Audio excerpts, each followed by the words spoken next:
అలిపిరిమెట్లు.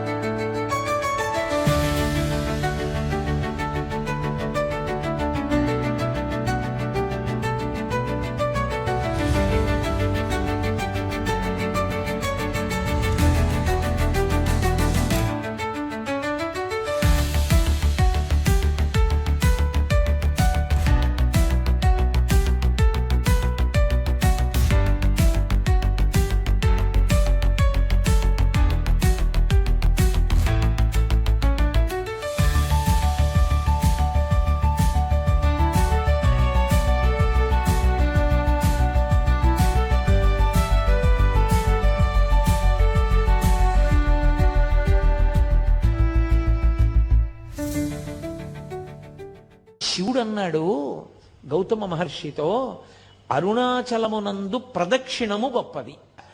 అరుణాచల ప్రవేశమునకు ముందు, అరుణాచల ప్రవేశము తరువాత అని జీవుడికి విభాగం చేస్తారు.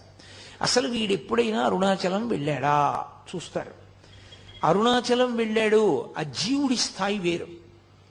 అరుణాచలం వెళ్ళలేదు, ఆ జీవుడి స్థాయి వేరు. ఇప్పుడు అరుణాచల ప్రవేశం చేశాడు, గిరి ప్రదక్షిణం చెయ్యాలి, ఆ గిరికి ప్రదక్షిణం చెయ్యాలి తాను. ఆ కొండకి ప్రదక్షిణం అంటే శివుడికి ప్రదక్షిణమే. ప్రదక్షిణం అన్న మాటకు అర్థం మీరు బాగా గుర్తుపెట్టుకోవాలి. ఏ బిందువు దగ్గర మీరు బయలుదేరారో తిరిగి ఆ బిందువు దగ్గరికి వచ్చేయాలి. కుడి చేతి వైపుకి మీకు కొండ ఉండాలి, ఉండేటట్టుగా తిరిగి రావాలి. అలా తిరిగి వస్తే దానికి ప్రదక్షిణం అని పేరు. ఆయన అన్నాడు, కలియుగంలో ఈ అరుణాచల పర్వతం చుట్టూ ఎవరు ప్రదక్షిణం చేస్తారో వాళ్ళందరికీ కూడా 100 అశ్వమేధములు 100 వాజపేయములు చేసిన ఫలితం వేస్తాడు. 100 అశ్వమేధయాగముల యొక్క ఫలితాన్ని గిరి ప్రదక్షిణం చేసిన వాళ్ళకి వేస్తానన్నాడు. 100 వాజపేయములు చేసినటువంటి ఫలితాన్ని గిరి ప్రదక్షిణం చేసిన వాళ్ళకి వేస్తానన్నాడు. అంటే దాని ఉద్దేశ్యం, అసలు అరుణాచలం అనేటటువంటి క్షేత్రం ఒకటి ఉంది, దానికి ఇంత ప్రాశస్త్యం ఉన్నది, పరమశివుని యొక్క పరిపూర్ణమైన అనుగ్రహం ఉన్నది. అక్కడికి వెళ్ళాలనేటటువంటి కోరిక పుట్టడం జరగదు. ఎందుకని? అసలు కొన్ని కోట్ల జన్మలెత్తితే తప్ప అరుణాచల పర్వతం గురించి తెలుసుకోడు.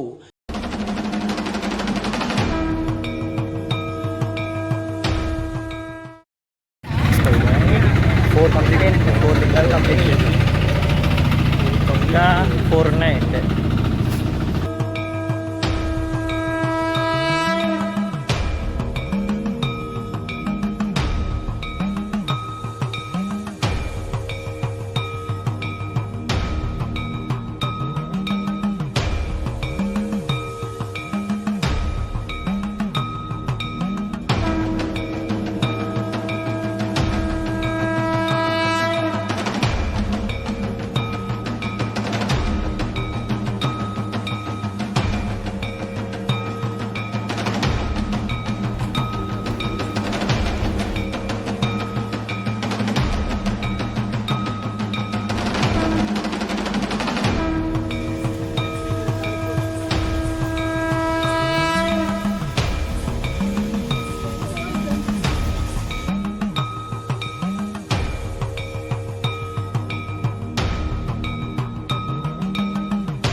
Don.